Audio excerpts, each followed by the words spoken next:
नमस्कार दोस्तों, मैं भाविनी मिश्रा अपने चैनल में आप सभी का एक बार फिर से स्वागत करती हूँ। कैसे हैं आप लोग?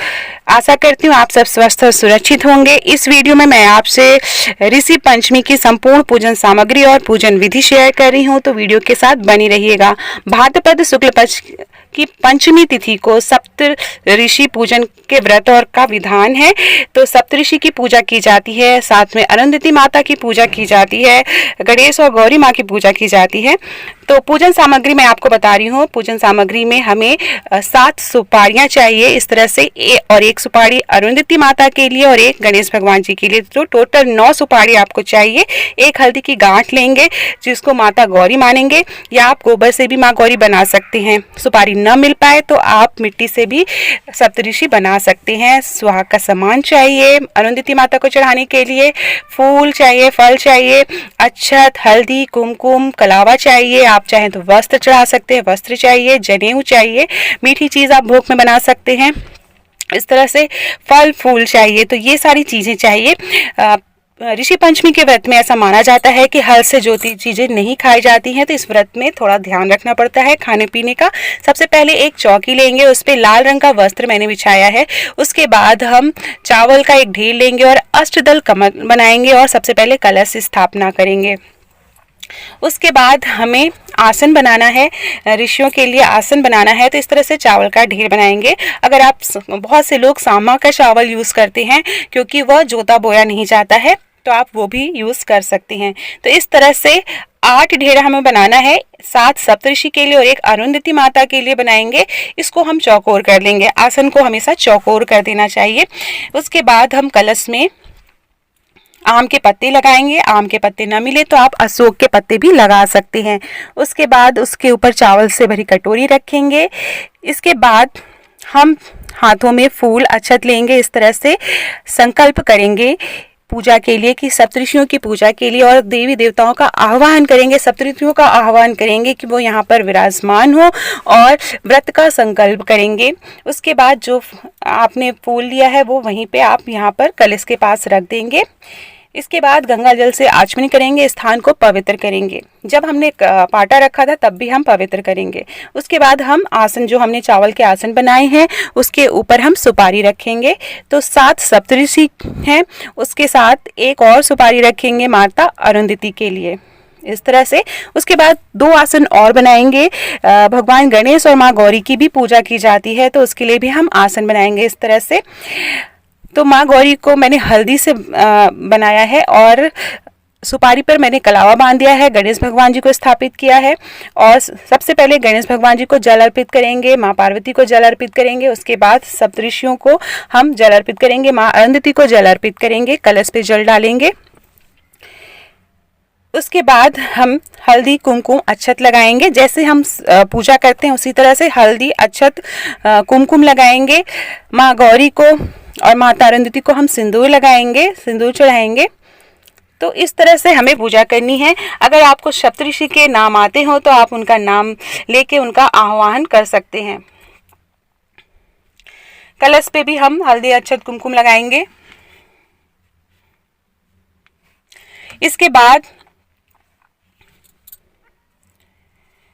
इस तरह से, उसके बाद हम कलश पर दीपक रखेंगे। इस तरह से कलश पर घी का दीपक रखेंगे।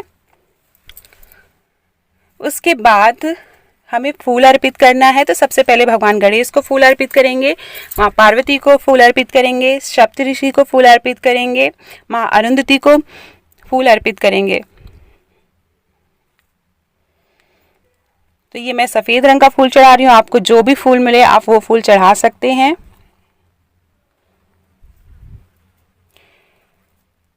इस तरह से कलश पे फूल अर्पित करेंगे। फिर इस तरह से मैंने माला चढ़ा दी है। उसके बाद हम वस्त्र धारण कराएंगे। वस्त्र के लिए मैंने कलावा लिया है। आप जो है चाहें तो आप अलग से वस्त्र खरीद के भी चढ़ा सकते हैं। बहुत से लोग 7 ऋषि के नाम से 7 वस्त्र चढ़ाते हैं, तो मैंने कलावा ही चढ़ा दिया है वस्त्र के रूप में। तो सभी को वस्त्र धारण कराएंगे, साथ में कलश पे भी वस्त्र चढ़ाएंगे। इसके बाद हमें इस तरह से भोग लगाने के लिए मैंने पत्तियां ली हैं। आप कोई भी साफ़ सुथरी पत्ती जो भी आसानी से मिल पाए वो आप ले लेंगे, उसके में हम भोग लगाएंगे। आप चाहे तो पान की पत्ती भी ले सकते हैं। पान की पत्ती में जो है लौंग और इलायची चढ़ाई जाती है, वो भी आप भोग में लगा सकते हैं। तो ये मैंने लड्डू चढ़ाए हैं, पेड़े हैं एक तरह से। जनेऊ लेंगे तो आप 7 जनेऊ अलग से ले सकते हैं और भगवान गणेश के लिए भी जनेऊ ले सकते हैं। मैंने एक ही जनेऊ लिया है और इस तरह से सभी को हम जनेऊ चढ़ा देंगे। तो जनेऊ कभी भी सफ़ेद नहीं चढ़ाया जाता, तो उसमें थोड़ा सा हल्दी लगा लेंगे इस तरह से, और सप्तऋषियों को हम जनेऊ चढ़ाएंगे।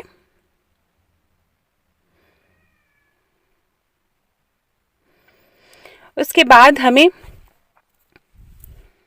फल फूल चढ़ाना है। माता अरुंधति को, माँ गौरी को हम श्रृंगार का सामान चढ़ाएंगे। जो भी श्रृंगार का सामान है, चूड़ी बिंदी, ये हम चढ़ा सकते हैं।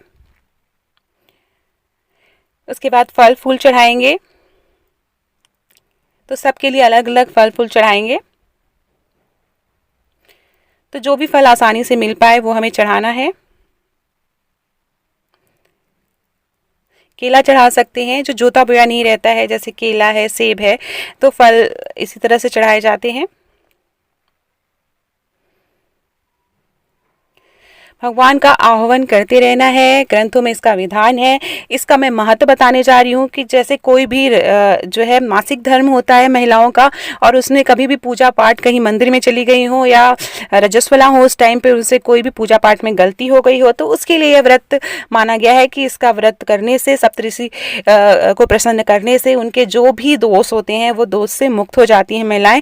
इसीलिए ऋषि पंचमी का व्रत रखा जाता है। तो फल फूल चढ़ाने के बाद हम ऋषि पंचमी की कथा पढ़ेंगे। कथा पढ़ना बहुत ज़रूरी होता है। ऋषि पंचमी की कथा पढ़ने के बाद हम आरती करेंगे, सप्तऋषि की आरती करेंगे, भगवान गणेश, माँ गौरी की आरती करेंगे। सच्चे हृदय से हमें पूजा करनी है। घर में अगर सदस्य हों तो उन सदस्यों को जरूर शामिल करें। सभी सप्तऋषियों का नाम लेके उनका आह्वान करना है। उसके बाद आरती देंगे, फिर घर के सभी सदस्यों को आरती देंगे। तो इस तरह से पूजा हो जाती है। उसके बाद हमें लास्ट में क्षमा प्रार्थना करनी होती है। तो क्षमा प्रार्थना करेंगे कि कोई भी अगर गलती हो गई हो तो माफ़ करें। क्षमा प्रार्थना करने के बाद हमारा जो व्रत है वो पूरा हो जाता है, जो पूजा पूरी हो जाती है। उसके बाद हमें जब दीपक जो है, कलश का जो दीपक है वो बुझ जाए, तो उसके बाद हमें चौकी हिलानी रहती है, कलश हिलाना रहता है, सारी चीज़ें हिलानी रहती है। उसके बाद विसर्जन करना रहता है। तो जो भी सुपारियाँ हैं, आप उस सुपारी को आप विसर्जित कर सकते हैं। अगर मिट्टी की प्रतिमा बनाई है तो उसको आप विसर्जित कर दीजिए। तो इस तरह से हमें विसर्जन करना है। तो ये थी संपूर्ण पूजा विधि। इसी तरह के और भी वीडियो मैं बनाती रहूँगी। मेरे चैनल पर बनी रहिएगा। मेरे चैनल पर अगर पहली बार आए हैं तो मेरे चैनल को प्लीज़ सब्सक्राइब कर लीजिए। और भगवान हम सभी पर अपनी कृपा बनाए रखें, सप्तऋषि अपनी सभी पर कृपा बनाए रखें।